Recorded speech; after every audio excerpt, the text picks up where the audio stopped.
இன்னைக்கு உங்க கையை பிடிச்சி அழைச்சிட்டு வந்து உட்கார வச்சிருக்கிறோம். இனி எங்க ரெண்டு தரப்பையும் நீங்க தான் கையை பிடிச்சி அரவணைச்சு கோவம் இல்லாம கோவப்படாம, நீங்க கோவப்பட மாட்டீங்கன்னு தெரியும், உங்களை கோவப்படுத்துற மாதிரி எந்த செயலையும் நாங்கள் செய்ய மாட்டோம். மாண்புமிகு பேரவைத் தலைவர் அவர்களும் மாண்புமிகு முதலமைச்சர் அவர்களும் இன்னைக்கு எதிர்கட்சி தலைவராக இருக்கிற நானும் ஒரே காலேஜில் படிச்ச ஓல்டு ஸ்டூடெண்ட். ஒரே காலேஜில் நாம படிச்சிருந்தாலும் அரசாங்கத்தை நடத்துறதுல திமுக தான் சீனியர் பேட்ச். நம்முடைய மாண்பு முதலமைச்சர் அவர்கள் நேற்று எங்களுடைய தலைவருடைய வீடுகளுக்கும் அனைத்து கட்சி தலைவருடைய வீடுகளுக்கும் சென்று வாழ்த்துக்கள்லாம் பெற்றுக்கிட்டு போனார். அந்த அரசியல் நாகரிகம் இந்த பேரவையிலும் தொடரணும் அப்படிங்கிறதா எங்களுடைய எண்ணம். திராவிட முன்னேற்ற கழகம் இந்த சட்டப்பேரவையில எதிரி கட்சியா இல்லாம ஒரு ஆக்கப்பூர்வமான எதிர்கட்சியாக நிச்சயம் செயல்படும். சென்ற திராவிட மாடல் அரசுங்கிறது வாக்களிச்ச மக்களுக்கு மட்டும் இல்லாம வாக்களிக்காத மக்களுக்குமான அரசாகத்தான் செயல்பட்டு வந்தது. ஆகவே இந்த புதிய அரசும் அனைவருக்குமான அரசாக, உங்களுக்கு வாக்களிக்காத மக்களுக்குமான அரசாக செயல்படும்னு நான் விரும்புறேன். கிட்டத்தட்ட ஆளுங்கட்சிக்கு இணையான எதிர்கட்சி வரிசை வலிமையா இன்னைக்கு அமைஞ்சிருக்கு. அதுதான் இந்த பேரவையுடைய இன்னொரு கூடுதல் சிறப்பு. பேரவையில் மட்டுமல்ல, தமிழ்நாட்டில் நடக்கக்கூடிய எந்த நிகழ்ச்சியாக இருந்தாலும் சரி, அரசு நிகழ்ச்சியாக இருந்தாலும் சரி, எந்த நிகழ்ச்சியாக இருந்தாலும் சரி, தமிழ்தாய் வாழ்த்து என்றைக்கும் இரண்டாவது இடத்திற்கு நாம தள்ளி போக விடக்கூடாது.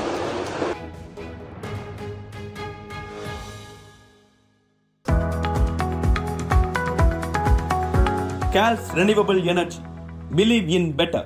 மாண்புமிகு பேரவைத் தலைவர் அவர்களே, துணைத் தலைவர் அவர்களே, முதலமைச்சர் அவர்களே, 17வது சட்டமன்ற பேரவையின் எதிர்க்கட்சி தலைவராக எனது முதல் உரை இது. பகுத்தறிவு பகலவன் தந்தை பெரியார், தமிழ்நாட்டுடைய தலைமகன் பேரறிஞர் அண்ணா, நவீன தமிழ்நாட்டுடைய சிற்பி முத்தமிழறிஞர் டாக்டர் கலைஞர்,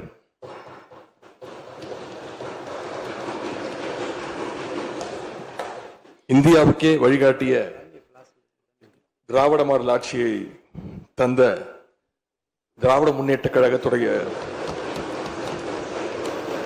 தலைவர் திரு முத்துவேல் கருணாநிதி ஸ்டாலின் என எங்களுடைய தலைவர்களை எல்லாம் வணங்கி என்னுடைய இந்த உரையை துவங்குகின்றேன். முதல்ல என்னை இரண்டாவது முறையாக தேர்ந்தெடுத்து இந்த சட்டமன்றத்திற்கு அனுப்பிய என்னுடைய சேப்பாக்கம் திருவல்லிக்கேணி தொகுதி மக்களுக்கு என்னுடைய நன்றியை நான் இங்கே தெரிவித்துக் கொள்கின்றேன். அதே போல எங்கள் தலைவர் தலைமையிலான திராவிட முன்னேற்ற கழகத்துடைய கூட்டணிக்கு 1,52,82,782 வாக்குகளை தந்த தமிழ்நாட்டு மக்களுக்கு என்னுடைய நன்றியை நான் தெரிவித்துக் கொள்கின்றேன். அதேபோல எங்களுடைய கூட்டணி சட்டமன்ற உறுப்பினருடைய வெற்றிக்காக உழைத்த திராவிட முன்னேற்ற கழகத்துடைய அனைத்து நிர்வாகிகளுக்கும்,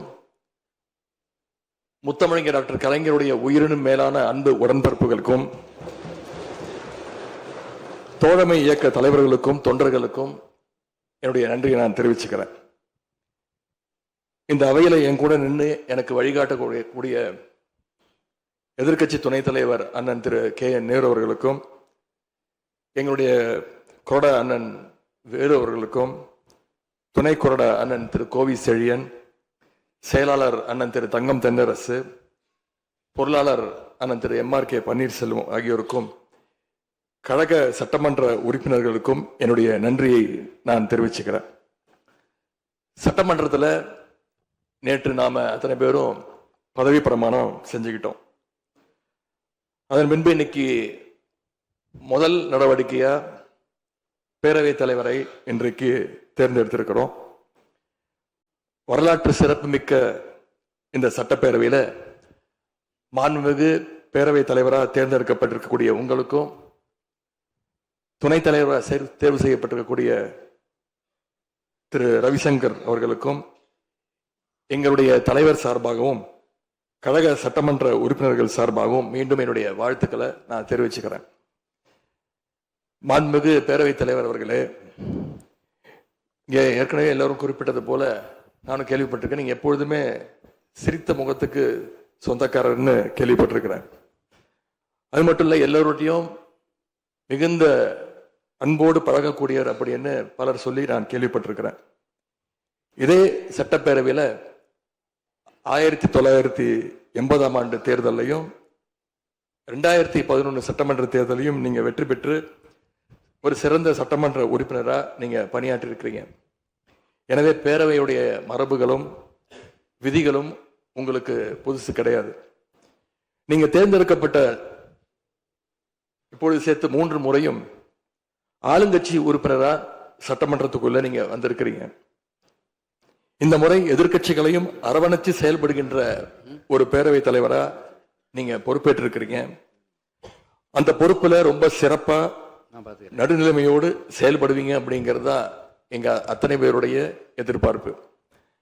அதே போல ஒரு எளிய பின்னணியிலிருந்து வந்த முதன்முறையாக சட்டமன்ற உறுப்பினராக பொறுப்பேற்றிருக்கக்கூடிய மக்களால் தேர்ந்தெடுக்கப்பட்டிருக்கக்கூடிய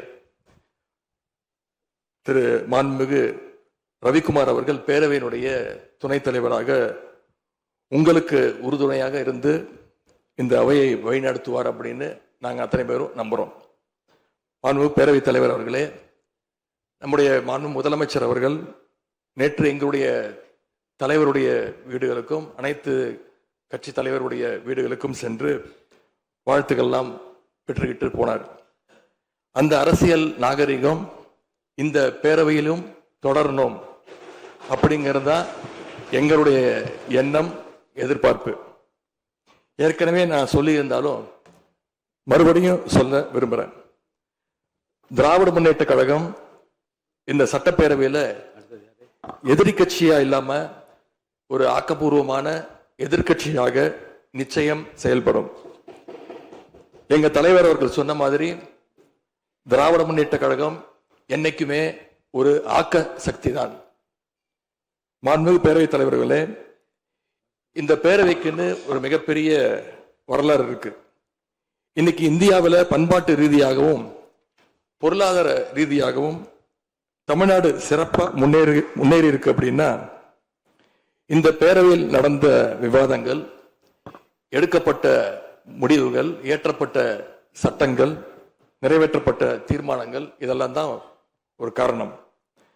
பிற மாநிலங்களுக்கெல்லாம் ஒரு எடுத்துக்காட்டாக வழிகாட்டக்கூடிய வகையில் செயல்பட்டு இந்தியாவையே திரும்பி பார்க்க வச்ச சட்டமன்ற பேரவை இந்த தமிழ்நாட்டு சட்டமன்ற பேரவை.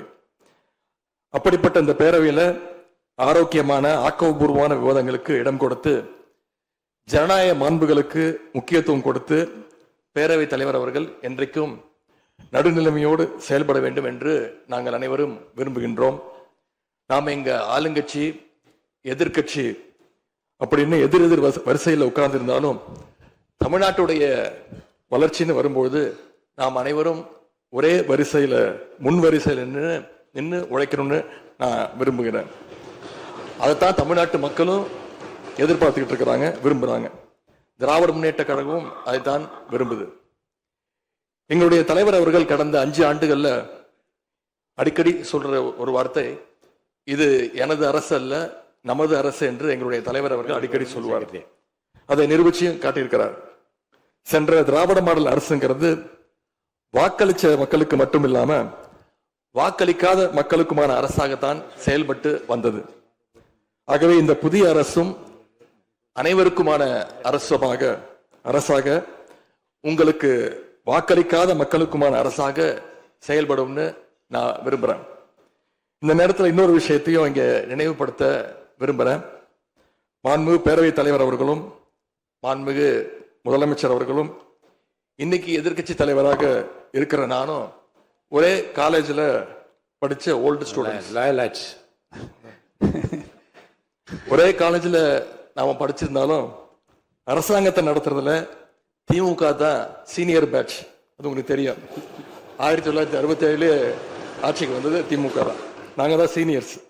அந்த அடிப்படையில் எங்களுடைய நாலேஜையும் எக்ஸ்பீரியன்ஸையும் நாங்கள் ஷேர் பண்ணிக்க ரெடியாக இருக்கோம். அதை ஏற்றுக்க நீங்களும் தயாராக இருங்க. ஏன்னா நமக்கு எப்பவுமே தமிழ்நாட்டு மாநிலத்துடைய நலன்தான் மிக மிக முக்கியம். மாண்புமிகு பேரவைத் தலைவர் அவர்களே, நீங்கள் போட்டியின்றி தேர்வாகியிருக்கீங்க. மாண்புமிகு முதலமைச்சரும் எதிர்க்கட்சி தலைவரான நானும் உங்களை அவை முன்னவரும் இந்த இருக்கையில் உட்கார வச்சிருக்கிறோம், அமர வச்சிருக்கிறோம். இன்னைக்கு உங்க கையை பிடிச்சி அழைச்சிட்டு வந்து உட்கார வச்சிருக்கிறோம். இனி எங்க ரெண்டு தரப்பையும் நீங்க தான் கையை பிடிச்சி அரவணைச்சு, கோவம் இல்லாம கோவப்படாம, நீங்க கோவப்பட மாட்டீங்கன்னு தெரியும். உங்களை கோவப்படுத்துற மாதிரி எந்த செயலையும் நாங்க செய்ய மாட்டோம். சட்டமன்ற ஜனநாயகத்துல ஆளுங்கட்சி காதுகளாகவும் எதிர்கட்சி குரலாகவும் இருக்க வேண்டும். அதுலதான் இந்த அவையுடைய பெருமை நிச்சயம் அடங்கி இருக்கு. பொதுவா இதுக்கு முந்தைய சட்டமன்ற பேரவை எடுத்துக்கிட்டா ஆளுங்கட்சி வரிசையில அதிக உறுப்பினர்களும் எதிர்கட்சி வரிசையில அதை விட குறைவான உறுப்பினர்களும் இருப்பாங்க. ஆனா இந்த முறை கிட்டத்தட்ட ஆளுங்கட்சிக்கு இணையான எதிர்கட்சி வரிசை வலிமையா இன்னைக்கு அமைஞ்சிருக்கு. அதுதான் இந்த பேரவையுடைய இன்னொரு கூடுதல் சிறப்பு. இதன் மூலமா தமிழ்நாட்டு மக்கள் ஒரு முக்கியமான செய்தியை நமக்கு சொல்லி இருக்கிறாங்க. அது என்னன்னா, எதிர்கட்சி வரிசை மிக மிக வலிமையாக இருந்து இந்த அரசை, புதிய அரசை வழிநடத்தணும், ஆக்கப்பூர்வமான விமர்சனங்களை முன்வைக்கணும் அப்படின்னு மக்கள் நமக்கு சொல்லி இருக்கிறாங்க. நான் நம்புறேன். ஆகவே மக்களுடைய எண்ணத்தை பிரதிபலிக்கிற மாதிரி எங்களுடைய பணிகள் நிச்சயம் இருக்கும். மாண்புமிகு பேரவைத் தலைவர் அவர்களே, இந்த அரசு பொறுப்பேற்ற நிகழ்ச்சியில் நடந்த ஒரு நிகழ்வை இங்க நான் சுட்டிக்காட்ட விரும்புகிறேன். ஏற்கனவே சுட்டிக்காட்டியிருக்கிறாங்க. அந்த நிகழ்ச்சியில தமிழ்தாய் வாழ்த்து 3வது இடத்துக்கு தள்ளப்பட்டிருக்கு. இது தமிழ்நாட்டு மக்கள் மத்தியில மிகப்பெரிய ஒரு கோபத்தையும் அதிர்ச்சியையும் ஏற்படுத்தி இருக்கு. அதை எதிர்கட்சிகள் எல்லோரும் விமர்சிச்சிருக்கிறோம். அதுக்கு ஆளுங்கட்சியும் ஒரு விளக்கத்தையும் கொடுத்திருக்கிறாங்க, நானும் பார்த்தேன். எங்களோட கருத்து என்ன அப்படின்னா, பாஜக ஆட்சிக்கு வந்திருக்கக்கூடிய மேற்கு வங்க மாநிலத்துல பதவியேற்பு நிகழ்ச்சியின் போது வந்தே மாதரம் பாட்டு பாடப்படல. ஆனா இங்க தமிழ்நாட்டுல அது பாடப்பட்டிருக்கு. மேற்கு வங்கத்துல இன்னைக்கு யாரு ஆளுநரா போய் உட்கார்ந்துருக்காங்க அப்படின்னு உங்க அத்தனை பேருக்கும் தெரியும், நான் சொல்ல வேண்டிய அவசியம் இல்லை. அவர் இங்க ஆளுநரா இருந்தப்போ தமிழ்நாடு சட்டமன்ற பேரவையில தமிழ்தாய் வாழ்த்துக்கு முன்னாடி தேசிய கீதம் பாடணும்னு பேரவையினுடைய மரபையே மாத்த சொன்னவர் தான் இன்னைக்கு மேற்கு வங்கத்துல ஆளுநரா இருக்கிறார். அதை நாங்க உறுதியா, எங்களுடைய தலைவர் அப்போதைய முதலமைச்சர் உறுதியா மறுத்தார். அதனால 2023ஆம் ஆண்டு முதல் தொடர்ந்து 3 வருஷம் அவர் பேரவையிலிருந்து வெளிநடப்பு செஞ்சுட்டு போன காட்சிகளை எல்லாம் நீங்களும் பார்த்திருப்பீங்க. இதன் மூலமா நாங்க சொல்ல வர்றது, அடுத்து விரைவிலேயே இந்த பேரவையில ஆளுநர் உரை நிகழ்த்த இருக்கிறார். ஆகவே ஏற்கனவே உங்களுடைய அரசனுடைய பதவியேற்பு விழாவில் நடந்த அந்த சம்பவம், அந்த தவறு மீண்டும் இந்த பேரவையில நடப்பதற்கு நீங்க அனுமதிக்க கூடாது, நாங்கள் அனுமதிக்க மாட்டோம். பேரவையில் மட்டுமல்ல, தமிழ்நாட்டில் நடக்கக்கூடிய எந்த நிகழ்ச்சியாக இருந்தாலும் சரி, அரசு நிகழ்ச்சியாக இருந்தாலும் சரி, எந்த நிகழ்ச்சியாக இருந்தாலும் சரி, தமிழ்தாய் வாழ்த்து என்றைக்கும் 2வது இடத்திற்கு நாம தள்ளி போக விடக்கூடாது. இந்த அரசு அதற்கு அனுமதிக்க கூடாது என்று நான் இங்கே கேட்டுக்கொள்கின்றேன். ரொம்ப விழிப்போடு இருந்து நம்முடைய உரிமையை, மரபை பாதுகாக்கணும்னு உங்களை எல்லாம் வலியுறுத்தி நான் கேட்டுக்கொள்கின்றேன். பண்பு பேரவைத் தலைவர் அவர்களே, வண்டிக்கு பிரேக் எப்படியோ, ஒரு காலைக்கு மூக்கலாங்கயிறு எப்படியோ, அப்படிதான் ஆளுங்கட்சிக்கு எதிர்கட்சி அப்படின்னு பேரறிஞர் அண்ணா அவர்கள் நமக்கு சொல்லியிருக்கிறார். ஆகவே பேரறிஞர் அண்ணா சொன்ன வழியில ஆளுங்கட்சியினுடைய செயல்பாட்டை உற்று நோக்கி உங்களுடைய நிறைகளை, குறைகளை சுட்டு காட்டுகின்ற ஒரு ஆக்கப்பூர்வமான எதிர்கட்சியாக நாங்கள் நிச்சயமாக செயல்படுவோம்.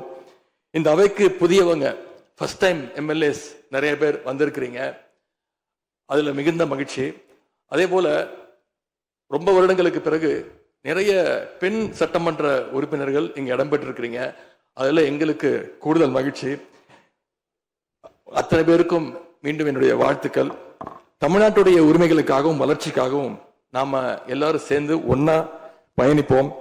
எது எப்படி ஆனாலும் திராவிட இயக்கத்தினுடைய அடிப்படை கொள்கைப்படி எல்லோருக்கும் எல்லாம் கிடைக்கிறதை உறுதி செய்கின்ற வகையில எதிர்கட்சி வரிசையில இருந்து நாங்கள் நிச்சயம் செயல்படுவோம். நடந்து முடிந்த தேர்தலில் ஆட்சி அமைப்பதற்கான பெரும்பான்மையை ஆளுங்கட்சிக்கு மக்கள் வழங்காமல் போனாலும் திராவிட முன்னேற்ற கழகத்துடைய தலைமையில் தேர்தலை சந்திச்சு வென்ற தோழமை இயக்க சட்டமன்ற உறுப்பினருடைய ஆதரவோடு ஆட்சி அமைத்திருக்கக்கூடிய புதிய அரசிற்கும் மாண்பு முதலமைச்சர் அவர்களுக்கும் என்னுடைய வாழ்த்துக்களை நான் மீண்டும் தெரிவித்துக் கொள்கின்றேன். மாண்புமிகு பேரவைத் தலைவர் அவர்களுக்கும் பேரவை துணைத் தலைவர் அவர்களுக்கும் என்னுடைய நன்றி. உங்களுடைய பணிகள் சிறக்கட்டும். மீண்டும் என்னுடைய வாழ்த்துக்களை தெரிவித்துக் கொள்கிறேன். நன்றி, வணக்கம். வெல்க தமிழ், வாழ்க தமிழ்நாடு. மக்களை பிரிக்கும் சனாதானம் நிச்சயம் ஒழிக்கப்பட வேண்டும். நன்றி, வணக்கம்.